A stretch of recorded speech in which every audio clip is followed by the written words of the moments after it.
amigos, ¿qué tal? Bienvenidos al capítulo número 4 de esta serie sobre el tabernáculo. En esta ocasión vamos a estudiar acerca de las ofrendas que los hombres debían presentar si venían a este lugar. Así también vamos a ver quiénes eran los que trabajaban dentro de este sitio y cómo iban vestidos, porque aún las vestiduras que estos hombres llevaban habían sido diseñadas también por Dios. Todo esto cumple un propósito y tiene un simbolismo. Vamos a ver qué es lo que representa para nosotros en este tiempo. Acompáñenme.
La Escritura claramente nos enseña que nadie puede presentarse delante de Dios con las manos vacías. Todas las personas que llegaban al santuario debían llevar una ofrenda en sus manos. ¿Por qué es esto necesario? Vamos a recordar cuál es el origen de las ofrendas y de los sacrificios. En los primeros 2 capítulos del libro de Génesis podemos estudiar acerca de la creación del hombre y también de la creación del mundo.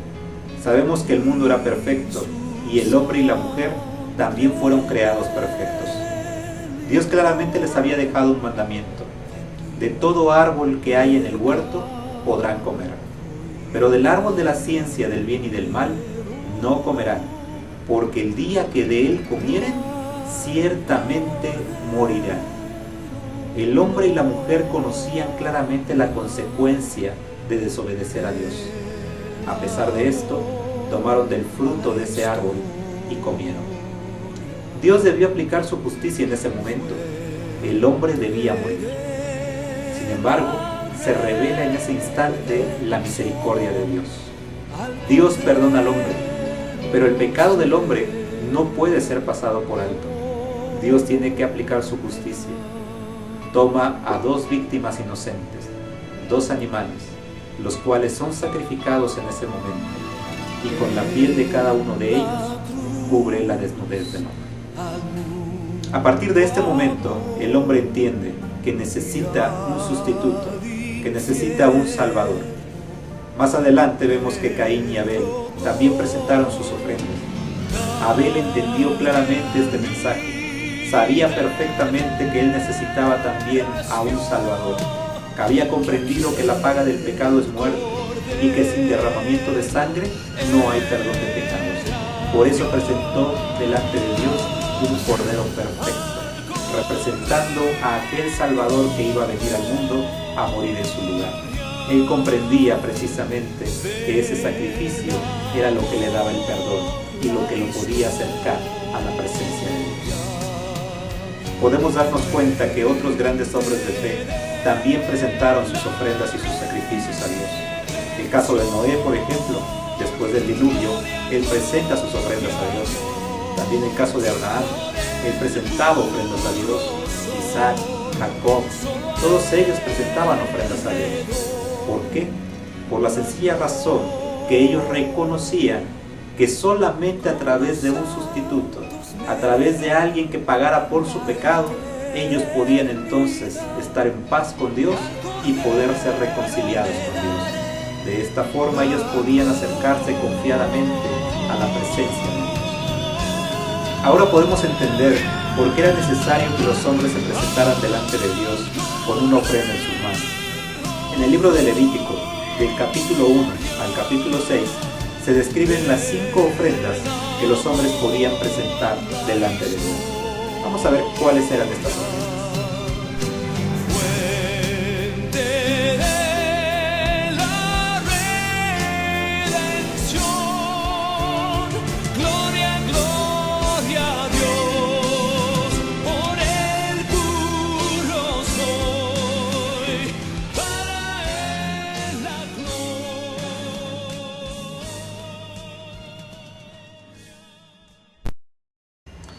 La primera ofrenda que se menciona es la que conocemos como holocausto.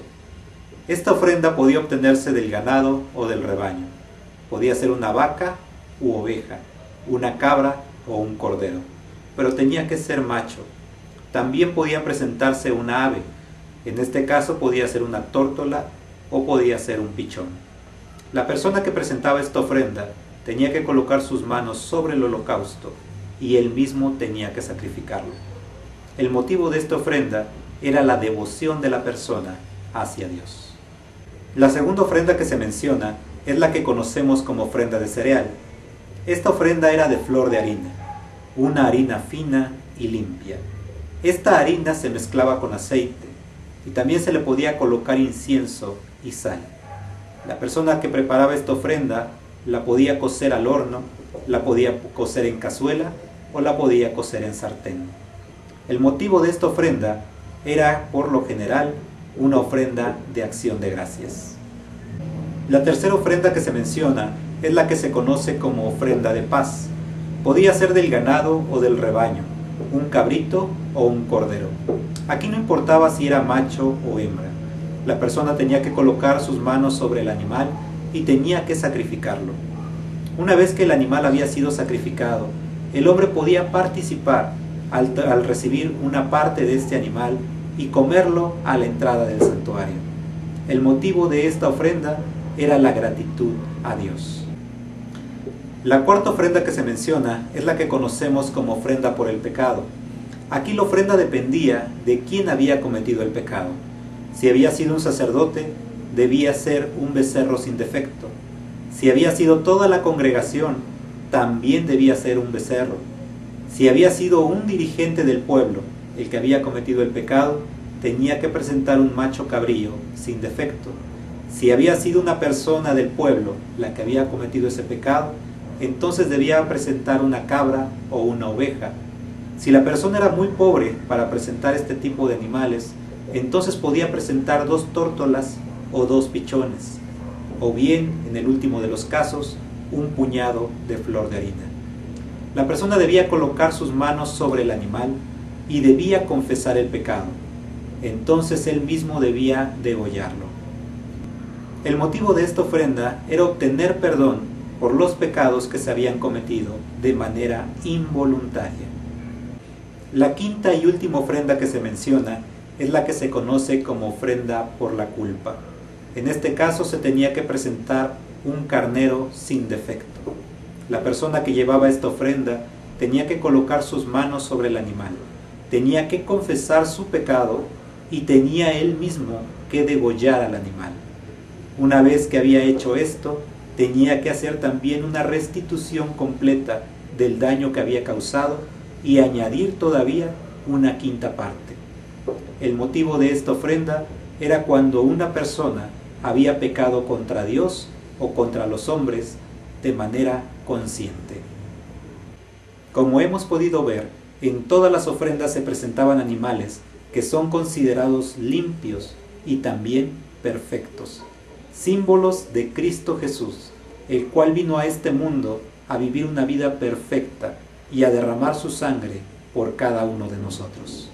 En el caso de la ofrenda de cereal, también simboliza a Cristo, puesto que la harina era fina y limpia.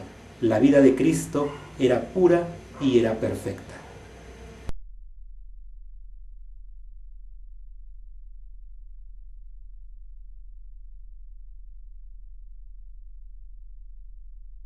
Más adelante veremos más acerca de estas ofrendas, puesto que hay muchísimo más que aprender de cada una de ellas. Ahora veremos un poco sobre las personas que trabajan en este lugar y las vestiduras que llevan. Dice la Escritura en Éxodo 28, versículo 1: de entre los israelitas allega a ti a tu hermano Aarón y a sus hijos, para que sean mis sacerdotes. Noten bien que es Dios mismo quien decide quiénes van a ministrar en este lugar.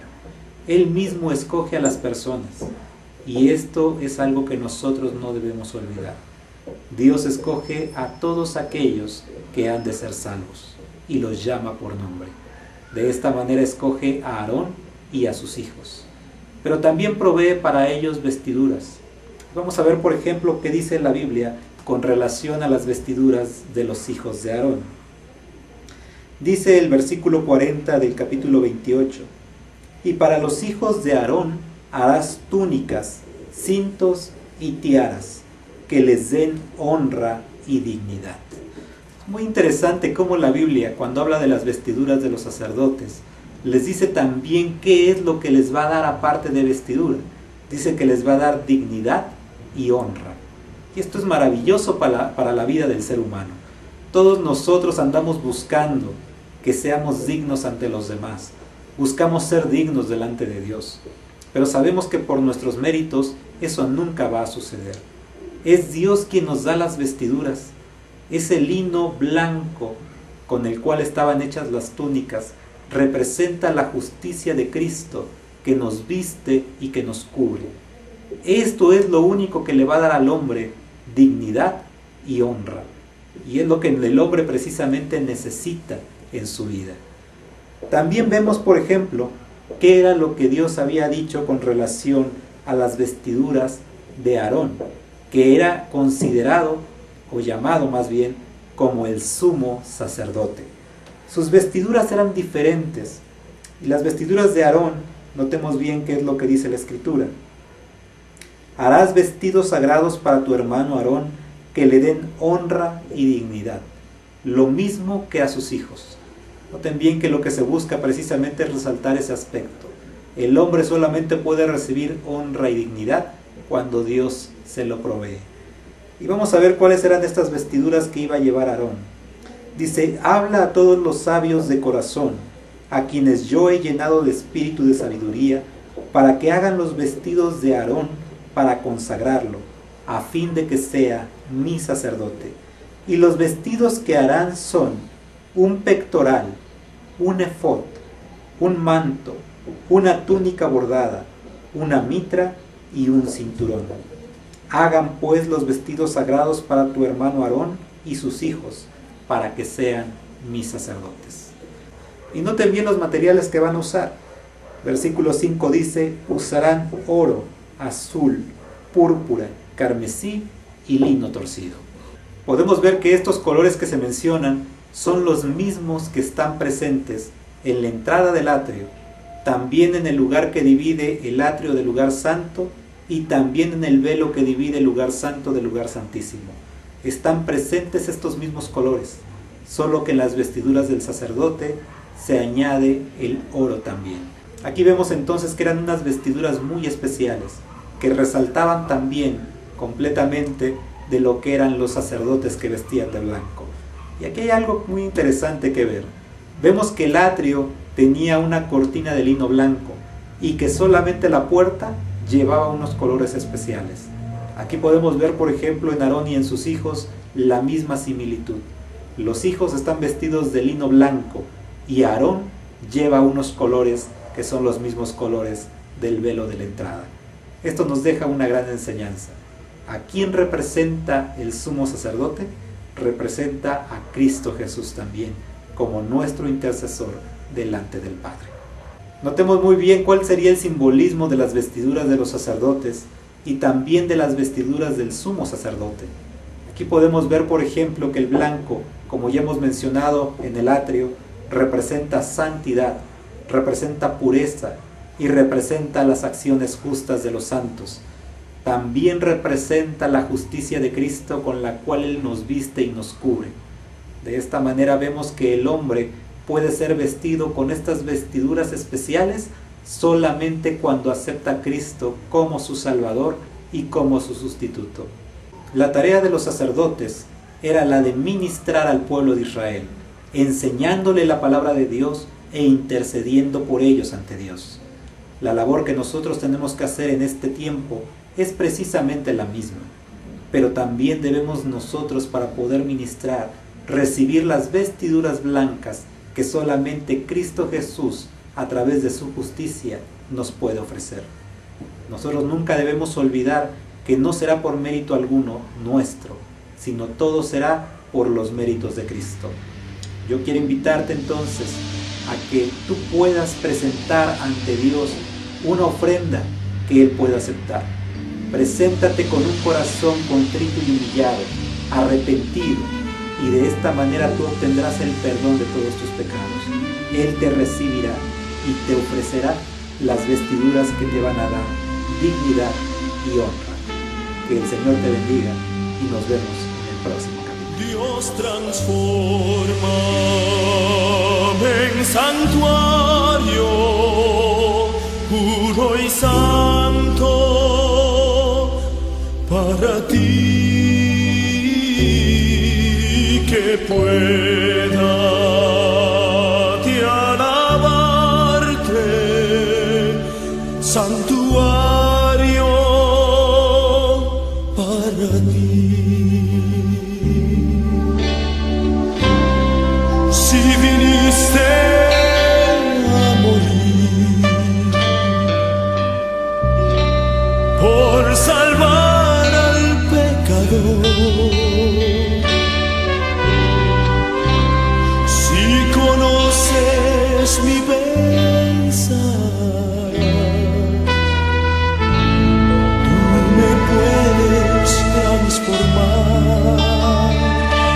Dios transforma en santuario puro y santo para ti, y que pueda te alabarte, santuario para ti. Líbrame de tentación, purifica mi interior, lléname de tu espíritu, Señor, quita mi pecado y mal. Dios transforma